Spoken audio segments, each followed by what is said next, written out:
नमस्कार, मैं हूं विनोद महला। आप देख रहे हैं द मुद्दा।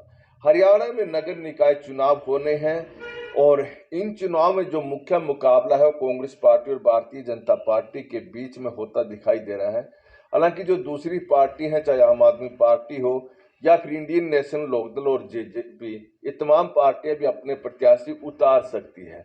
मेरे साथ कांग्रेस के प्रदेश प्रवक्ता लक्ष्मीकांत शर्मा जी हैं। लक्ष्मीकांत शर्मा जी, दा मुद्दा पर आपका स्वागत है। बहुत बहुत धन्यवाद भाई। शर्मा जी, जी, मूड कैसा है? बढ़िया, फर्स्ट क्लास, मस्त एकदम भाई। ठीक है ना? एकदम फर्स्ट नए क्लास। साल की शुभकामनाएं। आपको भी और तमाम जो दामुद्दा के जो दर्शक हैं, मैं तमाम दर्शकों को, क्योंकि परमात्मा की दया से मैं देखता हूँ कि आपका चैनल बहुत ज़्यादा लोग देख रहे हैं, अंतर्राष्ट्रीय स्तर पर देख रहे हैं, तो मैं उन तमाम अंतर्राष्ट्रीय स्तर के दर्शकों को भी शुभकामनाएं अपनी तरफ से, अपनी पार्टी की तरफ से देना चाहूँगा। नया साल सबके लिए। मूड इसलिए मैंने पूछा है, अभी विधानसभा चुनाव संपन्न हुए, जी आप बहुत ज्यादा फीलिंग ले रहे थे सत्ता की, जी जी उड़ रहे थे पूरी जी। तरह से, लेकिन सत्ता में तो आप लोग आए नहीं है, इसलिए मूड आपका खराब चल रहा था। अब ठीक है ना? नहीं, मैं तो विनोद भाई, जैसे आपने मूड की बात करी ना, तो मैं तभी समझ गया था कि कांग्रेसियों की शक्ल देख के मूड देख के बात पावेगा, बोला सत्ता नहीं आई तो क्या होगा।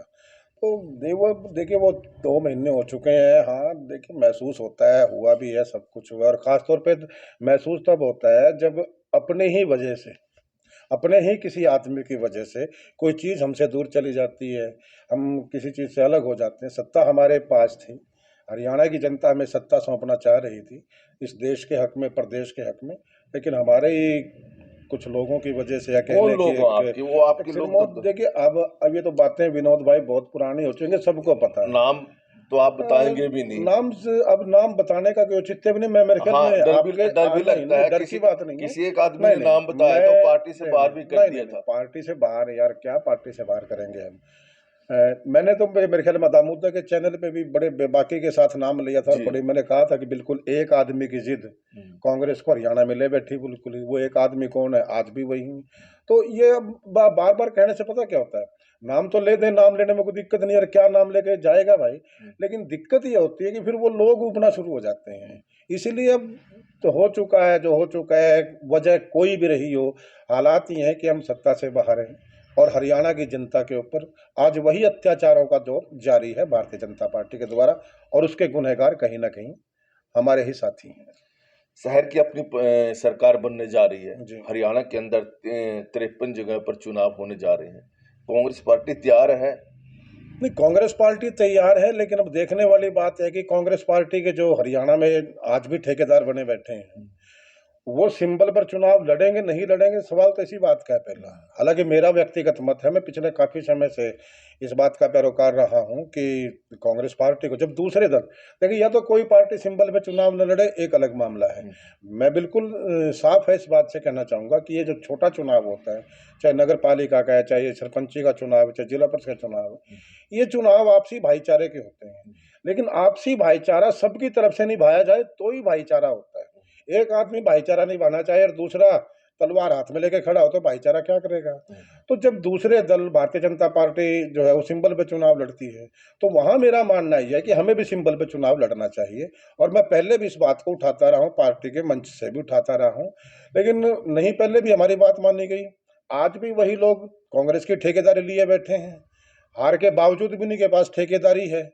जो आप, जिनका आप कह रहे थे कि नाम लेना, नाम ठेकेदारी किसके पास है, आज आप भी समझते हैं।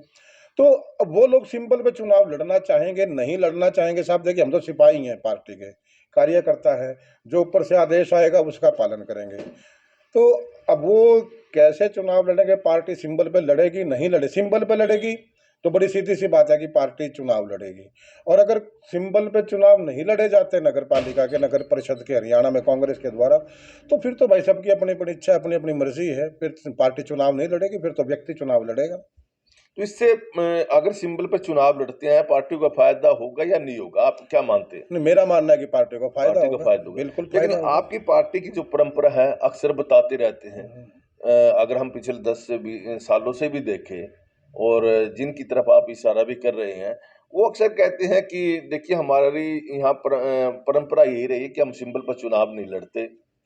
देखिए विनोद भाई, मैंने कहा ना कि भाईचारा का नाम दिया जाता है कि भाईचारे का चुनाव। मैं भी मानता हूँ कि छोटा चुनाव होता है, मान लो सिर्फ मेंबर पंचायत का चुनाव है, एक गली एक वार्ड का लगभग चुनाव होता है। जो म्यूनसिपलिटी का चुनाव है, एमसी का जो चुनाव है, वो लगभग एक दो गली के अंदर पूरा हो जाता है। ये हमारा भी मानना है कहीं ना कहीं कि ये भाईचारे का चुनाव होता है, लेकिन भाईचारा एक तरफ से कभी भी नहीं निभाया जाता। ये तो सारी पार्टियां ये तय करें कि कोई पार्टी सिंबल पर चुनाव नहीं लड़ेगी, तो मैं मान लेता हूँ ठीक बात है। लेकिन जब बाकी दल सिंबल पर चुनाव लड़ना चाहे तो कांग्रेस क्यों ना चुनाव लड़े सिंबल के ऊपर? वहां ये बात आती है। मैंने कहा कि पहले 2014 2019 में भी ये बात आई थी, पीछे चुनाव में भी ये बात आई थी, हमने तब लेकिन भी ये राय रखी थी। कांग्रेस पार्टी तो अक्सर हम देखते रहते हैं कि जब भी नगर निकाय के चुनाव आते हैं तो कांग्रेस पार्टी सिंबल बेशक ना दो, लेकिन एक चीर आगे कर देती है कि हमारा चेहरा ये चुनाव लड़ेगा। उससे नुकसान होता है, नुकसान होता उससे नुकसान होता है। पहले हुआ चौधरी भूपेंद्र सिंह हुड्डा ने जो पिछला चुनाव था नगर परिषद का, जो पीछे चुनाव हुआ था, अशोक तंवर जी प्रेसिडेंट हुआ करते थे, तो मेरे साथी थे, तो मैं हम काम कर रहे, हमारा उस वक्त भी यह मत था कि कांग्रेस पार्टी को सिंबल पर चुनाव लड़ना चाहिए। हुड्डा साहब ने कहा कि नहीं, सिंबल पे चुनाव नहीं लड़ेंगे, परंपराओं की दुहाई दी, जो मर्जी दिया, लेकिन वो सिंबल पे चुनाव नहीं हुआ।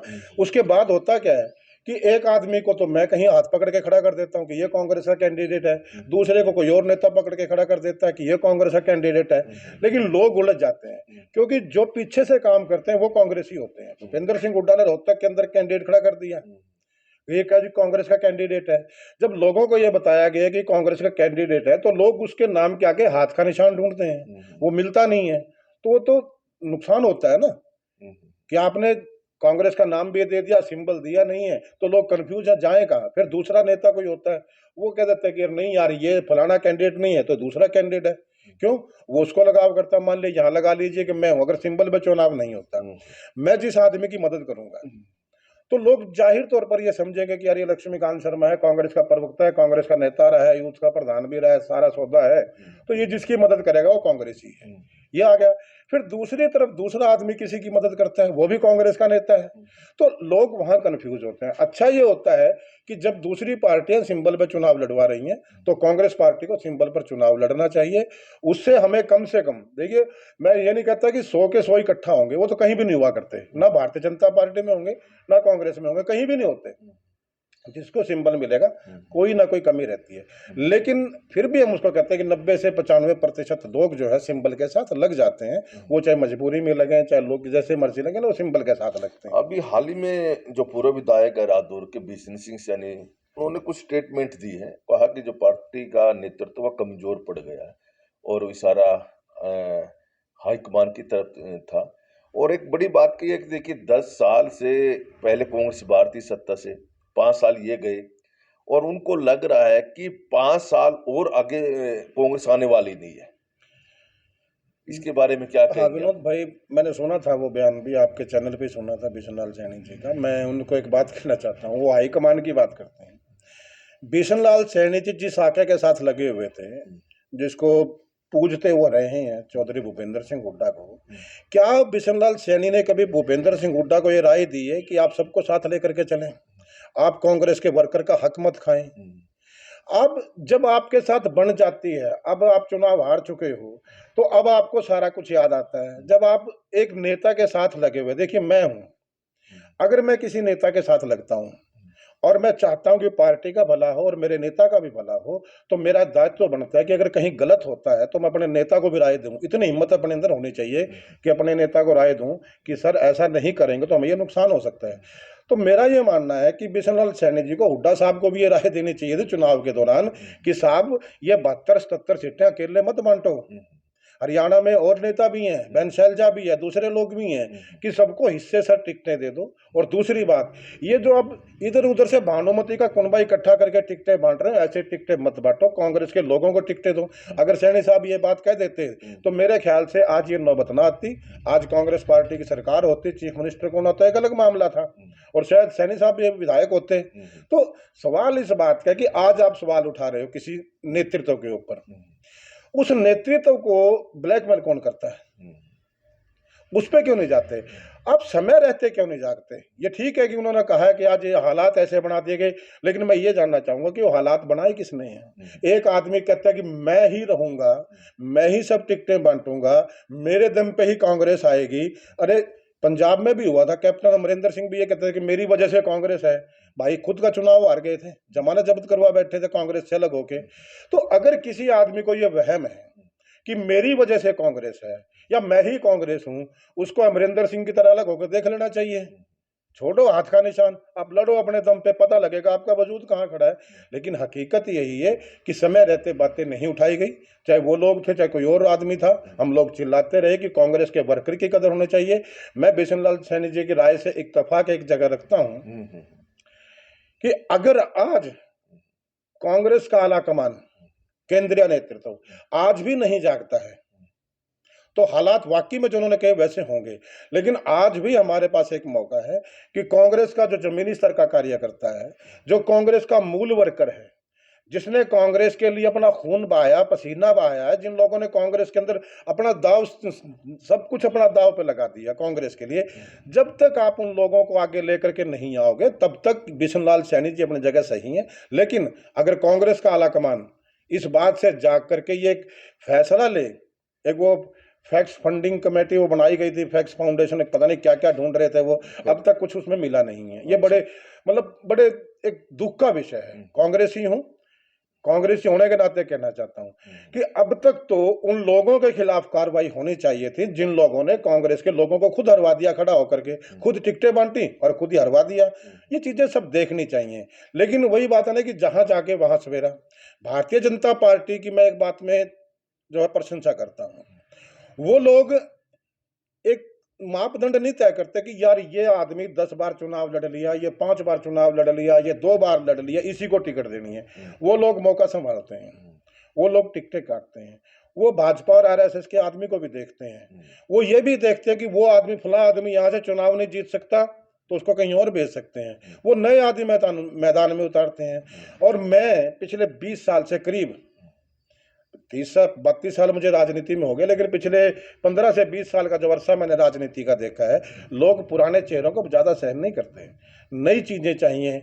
जब भाई वही बात है, दौर बदल चुका है। आप अपने वर्कर की कदर करो, अपने साथियों को साथ लेकर के चलो। और मोर ओवर मैंने कहा ना कि वो चला गया दौर जब एक ने खड़ा होकर बोल दिया सारा कुछ हो जाता। अब आपको सबको साथ लेके चलना पड़ेगा। हरियाणा में बिशन सिंह सैनी ने एक बात तो बहुत अच्छी कही है कि कांग्रेस पार्टी पिछले 10 साल से संगठन नहीं खड़ा कर पाई है, तो चुनाव कैसे जीतेंगे? बिल्कुल सही बात है विनोद भाई, हमने भी यही बात कही है। लेकिन मैंने फिर कहा कि बिशन सैनी जी ने, बड़े हमारे आदरणीय साथी विधायक हैं, वो रहे हैं, वो मैं ये बात वहां आती है कि आप ये बात किसको बता रहे हो? संगठन किसने बनने नहीं दिया? अशोक तंवर के साथ देखिए, मैं 2014 की बात आती है। 2014 में अशोक तंवर जी प्रेसिडेंट बनते हैं, हुड्डा साहब ही उनको प्रेसिडेंट बनवाते हैं कि मेरे सामने, क्योंकि मैं इसलिए जानता हूं क्योंकि हम तब हुड्डा साहब के साथ काम करते थे, साथ रहे हैं, उनके सारा कुछ देखा है। अशोक तंवर जी प्रेसिडेंट बनते हैं तो संगठन नहीं बनाने दिया जाता। किसके द्वारा नहीं बनाने दिया जाता भाई, ये सबको पता है, जग जाहिर है। उसके बाद 5.5 साल वो प्रेसिडेंट रहते हैं, वो चले जाते हैं, बहन शैलजा जी को प्रेसिडेंट बनवाया जाता है। जो प्रेसिडेंट बनवाने वाले हैं वही लोग संगठन नहीं बनने देते। उसके बाद शैलजा जी को चलता कर दिया। लिस्ट भेजी थी, वो भी रुकवा दी। वो तो ईवीएम से नहीं आती ना, वो तो ईवीएम से नहीं आ रही, वो तो, और फिर भी वो रुकवा दी। मैंने बिल्कुल सही कहा भाई, इसमें बीजेपी वालों का हाथ है, ईवीएम का हाथ है। उसमें प्रभारियों की जो लिस्ट आई थी उसमें किसी का हाथ नहीं, तो ऊपर से आई होगी। उनको देखना चाहिए मामला, मेरे ख्याल से अब बहुत हो चुका। और मैं यही कहना चाहूंगा आलाकमान से भी, हालांकि मेरी कोई हस्ती तो नहीं है, लेकिन भाई कांग्रेस को जिया है, 30-32 साल कांग्रेस को दिए हैं, और अब भी दे रहे हैं और आगे भी देंगे, क्योंकि कांग्रेस हमारे रगों में है, नसों में है। लेकिन हमारा दायित्व भी बनता, मैंने कहा ना कि समय रहते कोई मेरी सुने ना सुने, वो एक अलग मामला। मैंने कहा ना कि सैनी साहब को, हुड्डा साहब को उस टाइम कहना चाहिए था कि हुड्डा साहब सारी ठेकेदारी खुद अकेले मत लो, दूसरे नेता भी अब किसके पास ठेकेदार? वही बात, अब किसके पास आएगी ठेकेदार? ठेकेदार तो अब भी क्या लग रहा है आपको? अभी तो वही है। अच्छा वही है। अभी तो जब फिलहाल लोग तो साथ वही फिर है। आपकी पार्टी जब अभी हाईकमान तक क्यों नहीं देख रहे हैं ना, नहीं, जब आपको लग रहा है कि हाँ, बार बार हार हो रही है, तो गलती हाईकमान की है ना। नहीं हाईकमान बिल्कुल। आपके सामने एक ईंट पड़ी है आगे रास्ते में, और बार बार उसको आप ठोकर मारेंगे, तो ईंट का कसूर नहीं है, फांकने वाले का कसूर नहीं है ईंट का, वो तो ठोकर खाने वाले का भी बिल्कुल, अभी कसूर है। देखना चाहिए। मैंने अभी ये कहा ना कि हाईकमान को देखना पड़ेगा, जी। और अगर नहीं देखेंगे तो भाई वो जो सैनी साहब ने बात कही है वो बात सही होगी। हम्म, और अगर इस चीज को देख लेंगे हम्म, कि क्यों हारे, किस पहली बात तो मैं एक बात मानता हूँ कि मैं मतलब आज तक ऐसा कभी हुआ नहीं है कि इतने बड़े स्तर के ऊपर पार्टी की, अब ये तो कहते हैं ना कि 37 सीटें आई हैं और कोई ज्यादा बड़ी हार नहीं है, जो हमारे कुछ ठेकेदार होते हैं ये बात कहते हैं, लेकिन मेरा ये मानना है कि यार 14-10 साल के बाद हम सत्ता में आ रहे थे, हमारी 70 सीटें आ रही थी, हम्म, आप 70 से 37 पे आए हो। आप ये मत देखिए कि हम 8 सीट से रह गए हैं, ये देखिए आप 70 से 37 पे आए हो, वो देखना चाहिए। और उसको देख करके ही आपको याद होगा, एक बार शायद आप भी कवर कर रहे थे उस कार्यक्रम को, चौधरी भूपेंद्र सिंह हुड्डा तब मुख्यमंत्री हुआ करते थे और कांग्रेस के कार्यालय में कार्यक्रम था, ये 2012 की बात है। मैंने मंच से तब एक बात कही थी, सारे लोग कहते थे कि हमने ये कर दिया, हमने वो कर दिया, कांग्रेस ने ये किया। मैंने कहा था कि 2005 में हम 67 सीट लेकर के सरकार बनाते हैं, तो और इतना काम हरियाणा में हम कर देते हैं जिससे हमें लगता है कि हमारी 80 सीटें होनी चाहिए, लेकिन 2009 में चुनाव में हम 67 से 80 की बजाय 40 में आ जाते हैं। तब मैंने भूपेंद्र सिंह हुड्डा जी की मौजूदगी में यह बात मंच से कही थी कि साहब हमें यह देखना पड़ेगा कि हम 67 से 40 पे क्यों आए हैं। ये नहीं देखना कि हम सरकार बन गई हमारी, बेशक सरकार बन गई 40 लेकर के, लेकिन 40 क्यों आए, 27 हमारे कहाँ चले गए इतना काम करने के बाद। वही हालात मैं आज कहता हूँ। आज आप बेशक कह लीजिए कि 37 आ गए, भाई 37 की बात क्यों करते हो, 70 से 37 आए हैं ये देखिए। और उसका कारण कहीं ना कहीं मैंने कहा ना कि फिर हमें ढूंढना पड़ेगा। और मैं एक भी एक बात जो मैं रह जाती है बीच में, कि कमाल इस बात का है साहब कि नैतिकता की जिम्मेदारी को लेने को तैयार नहीं है हरियाणा में। ये जो बात कुलदीप शर्मा ने भी की है, और कुलदीप शर्मा ने तो एक बात कही है कि जब पार्टी जीत जाती है ना, सौदागर बहुत बन जाते हाँ हैं। हाँ बिल्कुल। ये आपने भी सुनी होगी। बिल्कुल। तो उनका इशारा किस तरफ है? वो तो इशारा देखिए, उन्हीं की तरफ, अगर हम देखें उसी खेमे में नहीं उनका बिल्कुल नाम आता कुलदीप है। शर्मा जो उसी खेमे से आते हैं उसी धड़े से संबंध रखते हैं, हुड्डा साहब के साथ उनका बहुत अच्छा तालमेल है। लेकिन वो क्यों कहीं देखे वो मुझे नहीं, हो सकता है। देखिए मैं एक बात कहता हूँ कि मैं कांग्रेसी हूँ, कांग्रेस का वर्कर हूँ। दो तरह के कांग्रेसी हैं, एक तो जो माइग्रेटेड कांग्रेसी हैं, दूसरी पार्टी से कांग्रेस में आकर के जम गए वो कांग्रेसी हैं। एक वो है जो कांग्रेस में पैदा हुए हैं। कुलदीप शर्मा का परिवार कांग्रेस में पैदा हुआ है और कांग्रेस में ही काम कर रहा है, आज भी कांग्रेस में है। तो हो सकता है जो बात मैं कह रहा हूं कि जो कांग्रेसी होगा उसको तो दर्द होगा, वो नेता कौन है, नेतृत्व किसका है, इस बात से कोई मुझे फर्क नहीं पड़ने वाला। हो सकता है कुलदीप शर्मा जी को भी ये बात सही लगी हो कि अब नेतृत्व तो आपका तब बचेगा जब हरियाणा में या देश में कांग्रेस बचेगी, तभी तो नेतृत्व की बात आएगी ना। जब हम कांग्रेस के लोग ही नहीं बचेंगे, कांग्रेस पार्टी नहीं बचेगी, जिस तरीके से लगे हुए हैं लोग कांग्रेस को खत्म करने पे, दो तरफ से दुश्मन लगे हैं, बाहर की दूसरी पार्टियों के लोग भी लगे हैं और हमारे ही कुछ लोग भी लगे हुए हैं, तो जब तक ये कांग्रेस बचेगी तभी नेतृत्व की बात आएगी।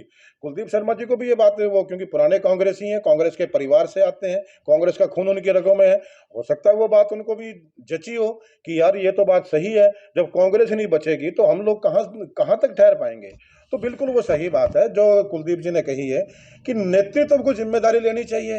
यार चीफ मिनिस्टर बनने का मन तो करता है मैं कि भूपेंद्र सिंह हुड्डा कहते हैं मैं मुख्यमंत्री बनूंगा, और ये जो हमारे अध्यक्ष महोदय जी हैं उदय भान जी, ये सारे मंचों पर जा करके कांग्रेस के प्रेसिडेंट नहीं रहे थे, ये हुड्डा साहब के प्रधान बन के घूमते थे कि सिर्फ हुड्डा, देखिए कांग्रेस का प्रेसिडेंट होता है वो किसी को चीफ मिनिस्टर घोषित नहीं करता, लेकिन उदय भान जी हर जगह जाते थे, हुड्डा साहब को चीफ मिनिस्टर घोषित कर देते थे।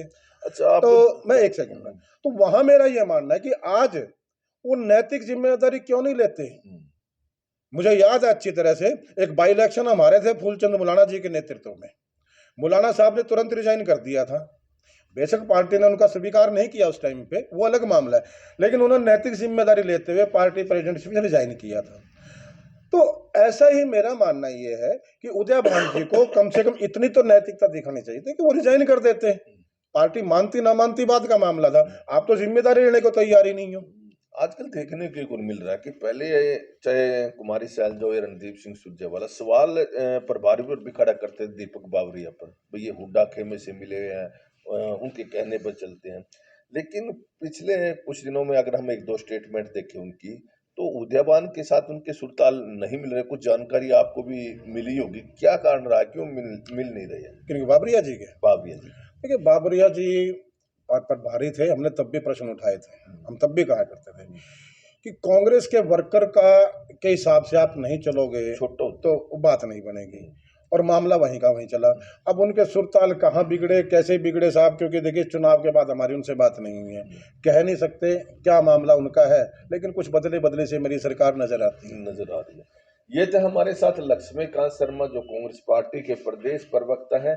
लक्ष्मीकांत शर्मा ने कहीं ना कहीं इस बात की तरफ इशारा भी किया है कि उदयवान को इस्तीफा दे देना चाहिए, और उन्होंने कहा कि अगर हम देखें एक व्यक्ति, यानी इनका इशारा, लक्ष्मीकांत शर्मा जी का इशारा भूपेंद्र सिंह हुड्डा की तरफ था। बेशक इन्होंने नाम नहीं लिया कि एक आपके में चौधर रही है कांग्रेस की, जिसका नुकसान विधानसभा चुनाव में हुआ है। और एक बात और कही है कि नगर निकाय के जो चुनाव हो रहे हैं, कांग्रेस पार्टी को सिंबल पर लड़ना चाहिए। जब भारतीय जनता पार्टी सिंबल पर लड़ रही है, तो अगर मुकाबला करना है तो सिंबल पर अगर हम चुनाव लड़ेंगे तब ये संभव है।